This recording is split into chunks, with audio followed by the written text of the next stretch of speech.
গ্রিনল্যান্ডের প্রতি যুক্তরাষ্ট্রের আগ্রহ কোনো নতুন বিষয় নয়। এটি ১৫০ বছরেরও বেশি সময় আগের। সম্প্রতি ট্রাম্প প্রশাসনের সময় দ্বীপটি কেনার বিষয়টি শিরোনামে এলেও এর পেছনের কারণগুলো তিনটি প্রধান স্তম্ভের উপর ভিত্তি করে দাঁড়িয়ে আছে: সামরিক কৌশল, প্রাকৃতিক সম্পদ এবং জলবায়ু পরিবর্তন। যুক্তরাষ্ট্র কেন গ্রিনল্যান্ডকে একটি অত্যন্ত মূল্যবান সম্পদ হিসেবে বিবেচনা করে তার বিস্তারিত বিশ্লেষণ নিচে দেওয়া হল। ১. ভূকৌশলগত অবস্থান, অর্থাৎ একটি অডুবন্ত বিমানবাহী রণতরী। গ্রিনল্যান্ড উত্তর আমেরিকা, ইউরোপ এবং সুমেরু অঞ্চল বা আর্কটিকের এক গুরুত্বপূর্ণ সংযোগস্থলে। আগাম সতর্কবার্তা এবং ক্ষেপণাস্ত্র প্রতিরক্ষা। গ্রিনল্যান্ডে পিটুফিক স্পেস বেস অবস্থিত। এটি মার্কিন সামরিক বাহিনীর উত্তরতম স্থাপনা এবং এখানে একটি অত্যাধুনিক র্যাডার সিস্টেম রয়েছে যা উত্তর মেরু দিয়ে আসা ইন্টারকন্টিনেন্টাল ব্যালিস্টিক মিসাইল সম্পর্কে আগাম সতর্কবার্তা দেয়। জিআইইউকে গ্যাপ। গ্রিনল্যান্ড, আইসল্যান্ড এবং যুক্তরাজ্যের সমন্বয়ে গঠিত জিআইইউকে গ্যাপের 1/3 হল এই দ্বীপটি। এটি একটি কৌশলগত নৌচৌকিপথ।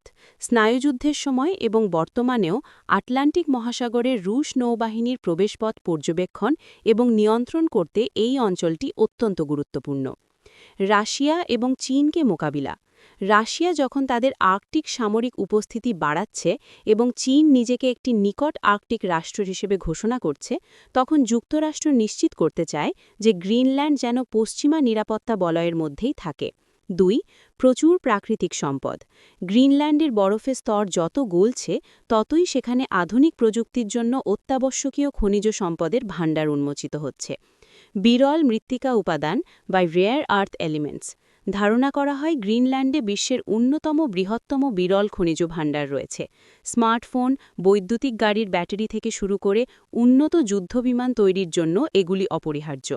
বর্তমানে এই খনিজ সরবরাহে চীনের আধিপত্য রয়েছে, তাই যুক্তরাষ্ট্র একটি বিকল্প এবং নিরাপদ উৎস খুঁজছে।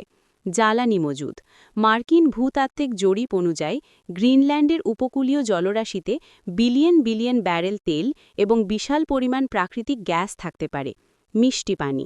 বিশ্বের প্রায় 10% মিষ্টি পানি গ্রিনল্যান্ডের বরফের স্তরে জমা রয়েছে। ভবিষ্যতে পানি সংকট দেখা দিলে এটি একটি দীর্ঘমেয়াদী কৌশলগত সম্পদ হয়ে উঠবে। ৩. Arctic opening. জলবায়ু পরিবর্তন আর্কটিকের বরফকে পাতলা করে দিচ্ছে, যা নতুন অর্থনৈতিক পথ খুলে দেওয়ার মাধ্যমে গ্রিনল্যান্ডের মূল্য বাড়িয়ে দিচ্ছে। নতুন নৌপথ। বরফ গলার ফলে দ্য নর্থ ওয়েস্ট প্যাসেজ এবং ট্রান্সপোলার সি রুটের মতো নতুন সামুদ্রিক পথগুলো ব্যবহারযোগ্য হয়ে উঠছে। এই পথগুলো এশিয়া, ইউরোপ এবং উত্তর আমেরিকার মধ্যে যাতায়াতের সময় নাটকীয়ভাবে কমিয়ে দেবে। পর্যটন এবং অবকাঠামো নির্মাণ। বরফ গলার ফলে খনি খনন, মৎস্য শিকার এবং স্থায়ী অবকাঠামো নির্মাণের সুযোগ তৈরি হচ্ছে, যা আগে অসম্ভব ছিল। ঐতিহাসিক প্রেক্ষাপট। দীর্ঘদিনের আগ্রহ। যুক্তরাষ্ট্র আসলে একাধিকবার গ্রিনল্যান্ড দখল করার চেষ্টা করেছে। 1867 পররাষ্ট্রমন্ত্রী উইলিয়াম সিওয়ার্ড, যিনি আলাস্কা কিনেছিলেন, গ্রিনল্যান্ডের সম্পদের ওপর একটি প্রতিবেদন তৈরি করেন। 1946 প্রেসিডেন্ট হ্যারি ট্রুম্যান দ্বীপটি কেনার জন্য ডেনমার্ককে $100 মিলিয়ন মূল্যের সোনা দেওয়ার প্রস্তাব দিয়েছিলেন। ডেনমার্ক তা প্রত্যাখ্যান করে, কিন্তু 1951 একটি ডিফেন্স চুক্তির মাধ্যমে সেখানে মার্কিন সামরিক গাঁথি তৈরির অনুমতি দেয়। 2019 এবং 2026 প্রেসিডেন্ট ট্রাম্প এই আলোচনা আবার শুরু করেন। বিষয়টিকে একটি বিশাল রিয়েল এস্টেট ডিল এবং জাতীয় নিরাপত্তার প্রয়োজনে কৌশলগত পদক্ষেপ হিসেবে বর্ণনা করেন। বাস্তব পরিস্থিতি। যুক্তরাষ্ট্রের প্রবল আগ্রহ থাকলেও গ্রিনল্যান্ড হল ডেনমার্ক রাজ্যের অধীনে একটি স্বায়ত্তশাসিত অঞ্চল। গ্রিনল্যান্ড এবং ডেনমার্ক উভয় সরকারই বারবার বলেছেন যে গ্রিনল্যান্ড বিক্রয়ের জন্য নয়। তারা স্পষ্টভাবে জানিয়েছেন যে মানুষ কোনো পণ্য নয় যা কেনা-বেচা করা যায়।